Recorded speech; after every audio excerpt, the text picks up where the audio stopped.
Hello, and welcome to the This Happened Today in History podcast. I am your host, Mr. Miller. This podcast will cover a number of topics that happened on this date in history. Please visit the podcast webpage at thishappenedtoday.buzzsprout.com. There you can download the notes page, which will help you organize the information as well as develop your own ideas on how these events change the world around us. If you're interested in hearing more, please consider subscribing so you will not miss out on what happens tomorrow in history. Today is May 6th.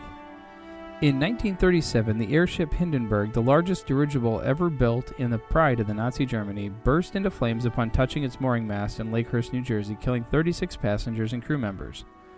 Frenchman Henry Giffard constructed the first successful airship in 1852. His hydrogen-filled blimp carried a 3-horsepower steam engine that turned a large propeller and flew at a speed of 6 miles per hour.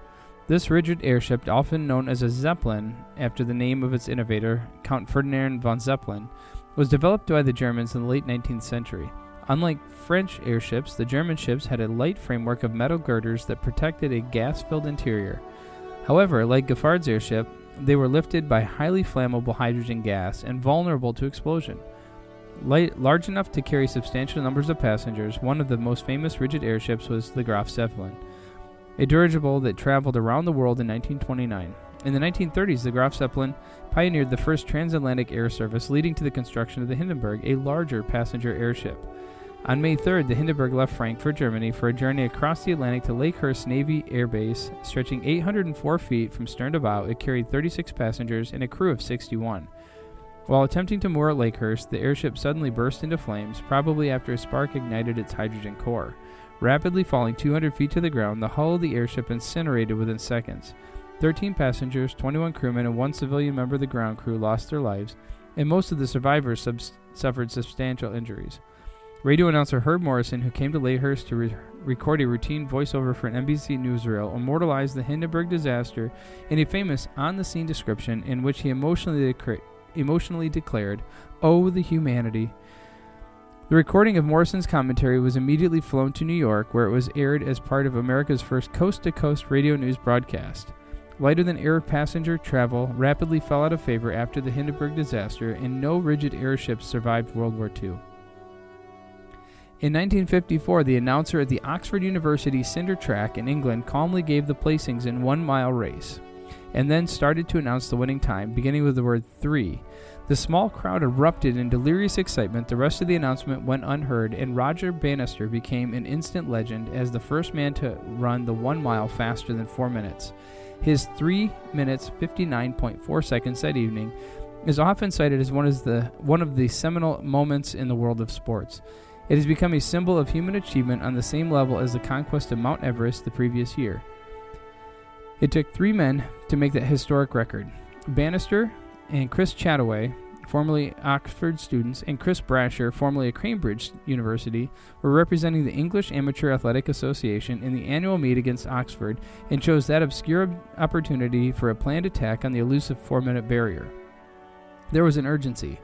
The world had talked of sub-4 since the heady days when the Mile of the Century races in the 1930s enraptured huge crowds, and Americans Glenn Cunningham and Bill Bonthron, New Zealander Jack Lovelock, and England's Sidney Wooderson progressively cut the mile and 1,500-meter records to 406.4 and 347.8, respectively.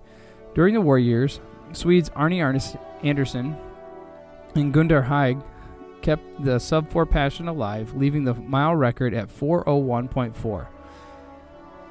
Since 1945, that time had never been threatened. 4 minutes was regarded as the impossible barrier, beyond human reach, but suddenly in December of 1952, the little-known John Landy reignited the flame by running a 402.1 in the early Australian summer. The next month, Landy stayed under sub-4 pace until the final bend, ending that one at 402.8, leaving the Aussie crowd beating the air in disappointment.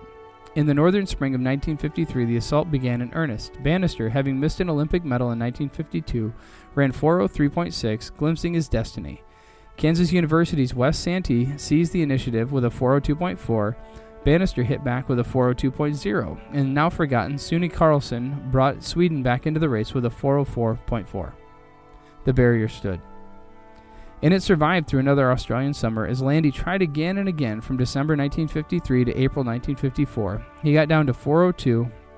He had to do it on a grass track and in hot, windy conditions. In his last attempt in Australia, he trod on a football stud and ran most of the race with nails in the soles of his foot. That day he ran a 4:02.6. In the American indoor season, Santee had done exactly that as a relay leg. That same April, Santee had to run 3 events for Kansas against University of California at Berkeley. He ran the 880 in 1:51, the mile in 4:05, and a 440-yard relay leg in 48 seconds. If Santee had raced only the mile that day, would he have celebrated his 67th anniversary on April 10th instead? But it was on that day, on May 6, 1954, that the place in history was seized by Bannister. The 25-year-old medical student was a man of detail who had sharpened his spikes on a grindstone that morning in preparation for the coarse cinders of the track. A man of planning paced for the first 2 laps by Brasher and the 3rd lap by Chataway, and a man of suppressed passion who released his surging sprint at exactly the right moment on the last lap to carry him through the once impregnable barrier and into immortality. In 1910, King Edward VII died today. Edward was the King of Great Britain from 1901 to 1910, having been heir to Victoria for nearly 60 years. Edward was born on November 9, 1841 in London, the eldest son of Victoria and her prince consort Albert. He was subjected to a strict regime from an early age, as his parents were keen to ensure he was prepared to rule. He attended both Oxford and Cambridge and briefly joined the army. A liaison with an actress caused a considerable scandal, and Prince Albert visited his son to reprimand him. Albert died 2 weeks later, and Victoria held her son partly responsible for the death of his father. Victoria withdrew almost completely from public life, and Edward was allowed to represent her at state occasions, but given almost no chance to participate in affairs of the state. He became a leader of London society, spending his time eating, drinking, gambling, and shooting, and watching racing and sailing. In 1863, he married Princess Alexandra of Denmark, and they had 6 children, 5 of whom survived to adulthood. Edward also had a series of long-term mistresses, including the actress Lily Langtry. In January 1901, Victoria died, and Edward succeeded to the throne as Edward VII. He was crowned in August of 1902. He threw himself into his new role with energy, and his reign restored sparkle to a monarchy that had been rather gloomy since his father's death 40 years earlier. Related to most European royalty, he was known as the Uncle of Europe. He was able to assist in foreign policy negotiations, and his well-received addresses during a state visit to Paris helped pave the way for the Anglo-French Entente Cordiale of 1904. Edward was one of the first British monarchs to visit Russia. In 1902, he founded the Order of Merit to reward those who distinguished themselves in science, art, or literature. In the last year of his life, Edward was involved in a constitutional crisis brought about by the refusal of the conservative majority in the Lords to pass the liberal budget of 1909.